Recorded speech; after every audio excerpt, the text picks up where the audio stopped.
अगर हमें हमारे घर का लोकेशन किसी को बताने हैं तो हम किसी लैंडमार्क या फिर किसी रोड, मार्केट, शॉप, बिल्डिंग वगैरह का रेफरेंस देते हैं। हम अक्सर बोलते हैं कि हमारे घर उस एवेन्यू पर, उस दुकान के सामने, उस बिल्डिंग या उस ऑफिस के पीछे वगैरह। लेकिन हमारे एब्डोमेन और पेल्विस में जो भी इंटरनल ऑर्गन्स है उसका लोकेशन हम कैसे बताएं?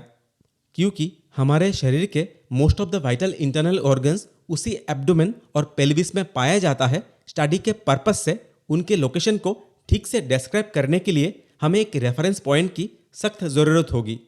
और इसी कारण से एनाटॉमिस्ट ने हमारे एब्डोमिनल और पेल्विक एरिया को 9 इमेजिनरी रीजियंस में डिवाइड किए हैं। मैं फिजिकल एजुकेशन में असिस्टेंट प्रोफेसर कौशिक चक्रवर्ती हूँ और इस वीडियो में हम वो रीजियंस कौन से हैं, कौन सा रीजियन कहाँ पे है और कौन सा ऑर्गन्स कौन सा रीजियन में पाया जाता है, इन सब के बारे में बात करेंगे।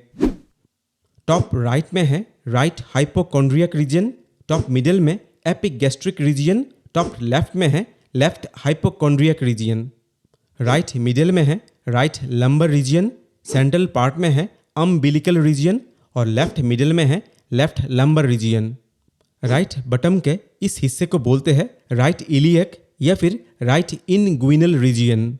बटम मिडिल पार्ट को हाइपोगैस्ट्रिक रीजन और लेफ्ट बटम पार्ट को लेफ्ट इलियक या फिर left inguinal reason.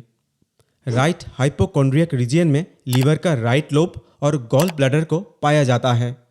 Epigastric area पर लीवर के राइट और लेफ्ट लोब्स के हिस्से और स्टोमक का एक बड़ा सा हिस्सा होता है। लेफ्ट हाइपोकॉन्ड्रियक एरिया पर स्टोमक का एक हिस्सा और लार्ज इंटेस्टाइन का एक छोटा सा हिस्सा पाया जाता है। राइट लंबर रीजियन पर लार्ज और स्मॉल इंटेस्टाइन्स का हिस्सा पाया जाता है। अम्बिलिकल रीजियन पर ट्रांसवर्स कोलन का एक हिस्सा और स्मॉल इंटेस्टाइन का लूप्स होता है। लेफ्ट लंबर रीजियन पर स्मॉल इंटेस्टाइन का बाकी लूप्स और कोलन का एक हिस्सा होता है। राइट इलियक रीजियन में सीकम और स्मॉल इंटेस्टाइन का कुछ हिस्सा होता है। हाइपोगैस्ट्रिक रीजियन में स्मॉल इंटेस्टाइन का लूप्स का कुछ हिस्सा, यूरिनरी ब्लैडर और अपेंडिक्स पाया जाता है।